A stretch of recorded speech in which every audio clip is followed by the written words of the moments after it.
Hai teman-teman semua, Assalamualaikum warahmatullahi wabarakatuh.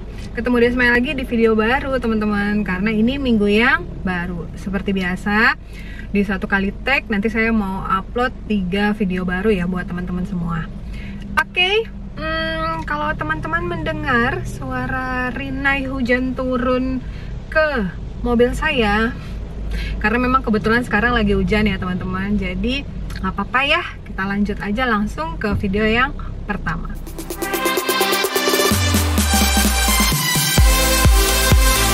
Oke, untuk video yang pertama materinya apa? Materinya kita sharing lagi teman-teman ya. Saya pengen teman-teman melihat efektif mana sih kalau kita melakukan persuasi atau kita mau mempengaruhi orang lain nih untuk misalnya beli produk kita atau untuk join bisnis kita, antara offline sama online, ini efektif yang mana gitu ya. Jadi ada beberapa poin yang saya mau kasih penjelasan ke teman-teman semua yang mungkin nanti akan menjadi pemikiran-pemikiran baru atau pertimbangan-pertimbangan baru teman-teman nih ya. Apakah mau offline aja atau mau online aja atau pengen mengkombinasikan keduanya? Yuk kita bahas sama-sama. Oke teman-teman, jadi kalau saya pribadi, saya memang pemain online ya. Sejak awal saya join di MCI, saya jalan di bisnis MCI, memang saya banyak memulai itu dari online dulu. Tapi tetap ada beberapa waktu atau beberapa kesempatan yang saya menggunakan cara offline juga gitu. Jadi tetap pakai dua-duanya. Nah, sekarang kita bahas nih. Kalau misalnya kita mau mempersuasi orang secara offline ya. Yang pertama, biasanya orang-orang yang kita hubungi untuk kita bikin janji temu adalah orang-orang yang belum banyak tahu atau belum tahu menahu tentang produk dan tentang bisnisnya. Biasanya seperti itu ya. Jadi kita butuh banyak effort atau kita butuh beberapa tipe pendekatan ya kepada mereka supaya mereka bisa menerima apa yang kita presentasikan itu lebih dapat gitu. Nah, pendekatan ini teman-teman harus lakukan itu bervariasi karena setiap orang yang kita temuin ya, bisa jadi ada yang cepat ngerti, ada yang nggak paham-paham, sehingga kalau kita mau ngomong apapun sepanjang kita presentasi, dia juga nggak respon apa-apa gitu. Jadi kayak skeptis gitu ya, terserah lah ngomong apa, aku ya udah dengerin aja. Ya, ada juga tuh yang seperti itu. Dan kalaupun misalnya dapat respon yang baik, biasanya kita harus melakukan berkali-kali janji temu lagi gitu, follow up lagi berkali-kali untuk kita pastikan dia berminat atau enggak, atau dia kurang mengertinya di bagian mana. Nah, sehingga melakukan follow up berkali-kali, misalnya bikin janji lagi gitu ya, kapan dia bisa dan apa segala macam, itu memakan waktu dan perhatian kita lumayan banyak hanya untuk satu orang itu gitu ya. Itu kalau offline ya. Lalu yang kedua, biasanya kalau secara offline itu orang-orang yang kita mau ajak prospek ya, mau kita buat janji temu, itu sebatas orang-orang yang kita kenal aja atau yang ada di kontak handphone kita aja. Ya walaupun di kontak handphone kita juga banyak gitu ya orangnya, tapi kan juga belum tentu kita itu kenal baik gitu ya. Ya kalau saya sih melihatnya nggak mungkin lah tiba-tiba pengen saya nggak kenal nih, bukan nggak kenal ya, misalnya nggak pernah ada kontak gitu, walaupun kita saling simpan kontak gitu ya, tapi nggak pernah ada komunikasi, tiba-tiba kita menghubungi untuk kita mau presentasi bisnis. Nah ini kan juga orang tuh biasanya kurang nyaman ya. Kalau secara saya melihatnya itu orang juga kurang nyaman karena ya tidak ada kabar, tidak ada angin, tidak ada hujan, tiba-tiba menghubungi mau presentasi bisnis. Nah itu biasanya reaksinya tidak akan cukup baik gitu untuk kita yang misalnya baru memulai gitu ya. Itu pasti aduh gimana ya gitu ya. Jadi biasanya sih ya offline terbatas yang itu tadi, terbatas di orang-orang yang kita kenal atau kita tahu aja. Oke, itu yang kedua ya. Yang ketiga nih ya, yang ketiga ini butuh mental yang bagus banget yang teman-teman harus punya. Yaitu apa? Ketika kita mengajukan jadwal offline gitu ya, kita mau presentasi orang, dan saat presentasi orang itu dia punya pengetahuan atau dia nggak tahu apa-apa tentang bisnis MCI dan tentang produk MCI, kita bisa jadi menerima berbagai macam respon secara langsung. Ya, ada yang mungkin welcome, ada yang ada yang kayak gitu ya, ada yang mengernyitkan dahi gitu, apa sih gitu ya. Terus juga mungkin ada yang melakukan berkali-kali rejection gitu, gimana caranya supaya nggak usah ketemu deh gitu, jadi bikin alasan terus ya supaya kita nggak presentasi dia gitu. Nah, jadi reaksi-reaksi ini belum tentu ya teman-teman ya, belum tentu setiap orang yang baru memulai bisnis MCI punya mental yang tahan banting ya. Jadi kita perlu juga mengetahui bahwa kalau misalnya kita punya tim nih ya, kita punya member, terus kita ngarahin dia yang dengan cara offline seperti itu gitu ya. Kalau kita mungkin kita udah leader gitu ya, kita udah biasa, udah cuek aja, mau respon orang seperti apapun kita udah cuek gitu, udah biasa, udah badak banget lah. Tapi kan belum tentu dengan member-member kita yang baru mau mencoba memulai, belum lagi kalau dia juga belum punya skill yang baik untuk menyampaikan penjelasan produk atau penjelasan bisnis, sehingga begitu omongannya begitu dipotong sedikit gitu, terus udah langsung kebingungan mau jawab apa lagi, atau mungkin abis itu udah baper, dia nggak mau lagi coba untuk prospek ya. Jadi itu tuh poin yang ketiga yang kita perlu perhatikan juga nih kalau secara offline. Nah, sekarang kita bicara yang secara online ya. Kalau bicara secara online, karena saya adalah pemain online, jadi saya tahu persis gitu bagaimana sih pola mainnya ketika kita mau dekati orang, terus mau pengen prospek dia sampai dia mau jalanin bisnisnya sama-sama kita. Nah, kalau online itu teman-teman, yang pertama adalah kita itu di setiap hari kita yang kita harus lakukan adalah membiasakan ya. Membiasakan apa dan membiasakan siapa? Membiasakan orang-orang yang ada di sosial media mungkin ya, yang kita kenal secara online.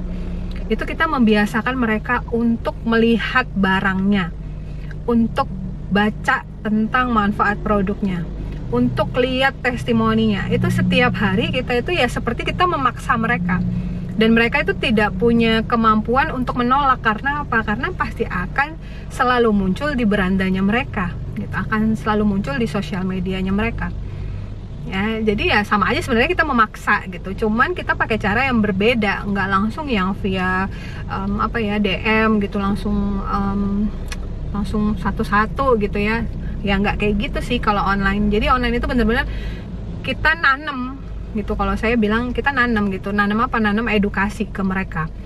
Setiap hari itu kita lakukan, udah default, udah harus, nggak boleh enggak. Setiap hari tambah lagi edukasi buat mereka. Jadi mereka itu ya akhirnya jadi tahu, jadi pintar, jadi ngerti ya. Cuman mereka belum menentukan keputusan apa dari yang mereka dapat gitu tentang produk dan tentang bisnisnya ini.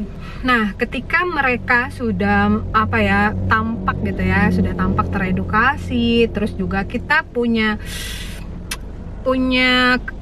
kedekatan yang baik dengan mereka, misalnya ya kita sering sapa-sapaan gitu ya. Nah, itu akan ada masanya dimana akan ada kondisi dimana kita bisa follow up mereka gitu. Biasanya sih dari kode-kode gitu ya, kode-kode mungkin di sosmed kita bisa jadi ada komentar-komentar gitu ya, bentuknya tuh kayak kode-kode gitulah. Nah, di situ kita mulai masuk ke bagian follow up gitu. Nah, ketika kita mau follow up, nah biasanya yang saya lakukan adalah saya mengajukan janji temu secara offline ya. Jadi di awal saya menyebarnya gitu ya, menyebar edukasinya memang secara online.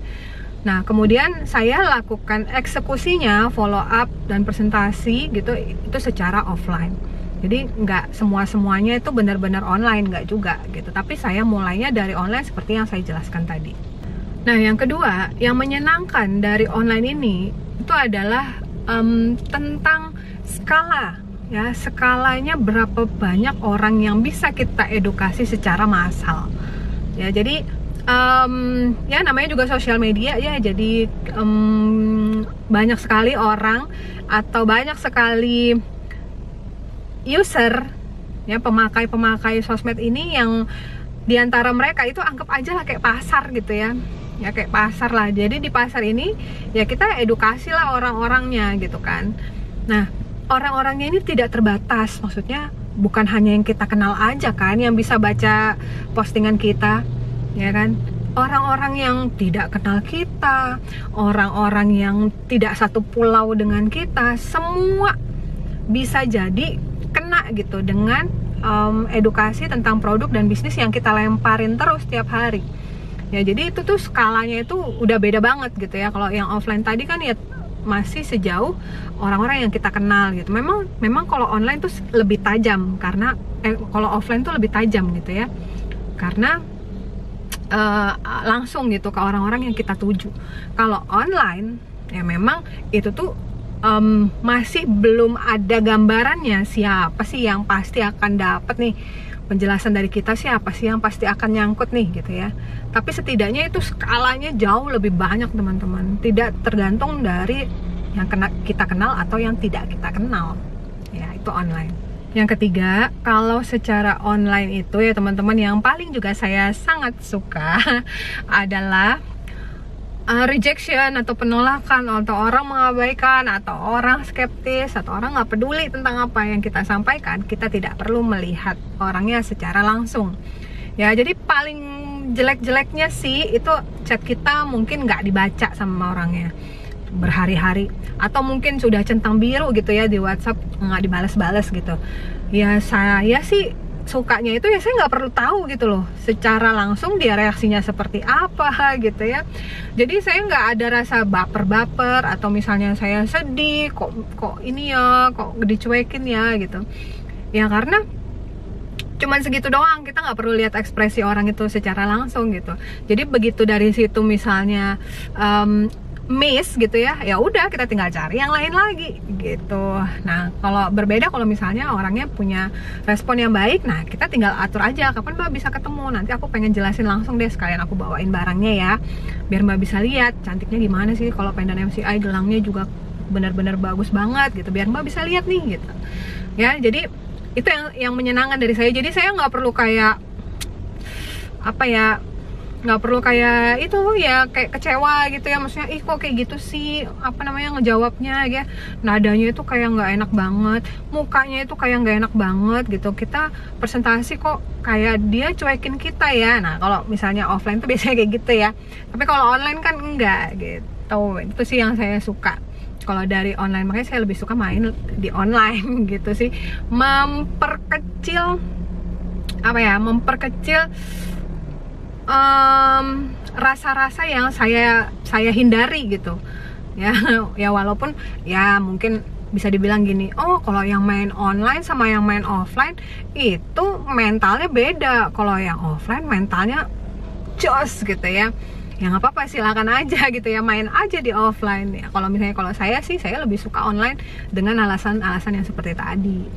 Jadi main di online atau di offline itu bukan berarti kita harus memilih juga sih teman-teman ya. Ada situasi-situasi yang kita mulainya bisa dengan online aja gitu, kemudian nanti eksekusinya dengan offline gitu kan. Terus mungkin juga ada yang lebih suka, aku lebih suka offline aja sih, aku nggak ini kalau misalnya chat-chat itu repot gitu ya.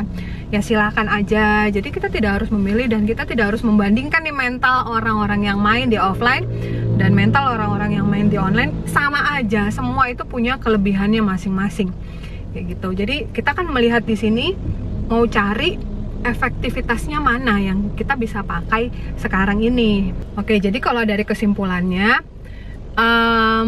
online itu dia pertama scalable ya, jadi bisa menjangkau siapapun sejauh apapun gitu, walaupun kita kenal nggak kenal kita bisa jangkau siapapun.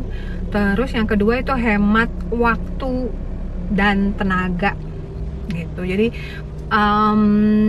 apa ya, bahkan kita menjelaskan dengan satu orang pun dan dengan satu orang lagi itu bisa tinggal kita copy aja gitu.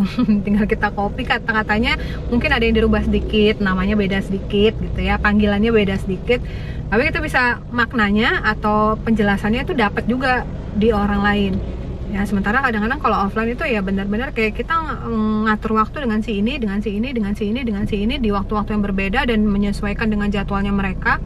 belum lagi jarak tempuh kita ke alamatnya dia atau tempat kita janjian gitu ya. Mungkin ya itu tadi saya bilang, mungkin ada yang lebih suka mainnya offline ya, silahkan aja gitu. Cuman saya memberi gambaran yang saya lakukan secara online, sehingga apa yang saya dapatkan, saya hasilkan sekarang ya seperti yang sekarang ini. Tapi saya tidak juga menutup mata tentang penggunaan cara offline ya, karena saya bina tim, saya juga offline ya kan. Saya ketemu prospekan baru ya, saya juga offline, cuman memulainya itu saya pakai dengan cara online ya. Jadi tentang efektivitasnya, kita mempersuasi orang untuk mau tahu tentang bisnisnya, untuk mau tahu tentang produknya, bahkan untuk join gitu. Kalau saya menyarankan, mulailah dari online ya, supaya menghemat waktu, tenaga gitu kan, menghemat perhatian juga, karena bisa dilakukan untuk banyak orang. Nanti tinggal kita pick up gitu. Jadi siapa aja yang masuk, baru kita eksekusi secara offline. Oke, itu ya untuk materi video yang pertama. Jadi teman-teman jangan melihat bahwa wah Mbak Desma ini ngejelek-jelekin orang yang jalanin lewat offline nih. Enggak kayak gitu ya, karena ini adalah masa-masa yang memang eranya digital banget. Jadi kita tinggal menyesuaikan aja teman-teman. Dan kalau menurut saya efisiensi waktu itu penting banget untuk kita yang misalnya sudah punya tim, terus kita juga pengen terus menambah sponsorisasi gitu ya. Jadi lakukan itu dengan sehemat-hematnya waktu dan tenaga. Caranya seperti yang sudah saya sampaikan tadi ya. Semoga semoga teman-teman bisa melihat lah ya insight-nya antara yang online dan offline tadi. Cukup ya untuk video yang pertama, kita ketemu di video yang kedua lagi. Thank you buat teman-teman semua. Bye. Assalamualaikum warahmatullahi wabarakatuh.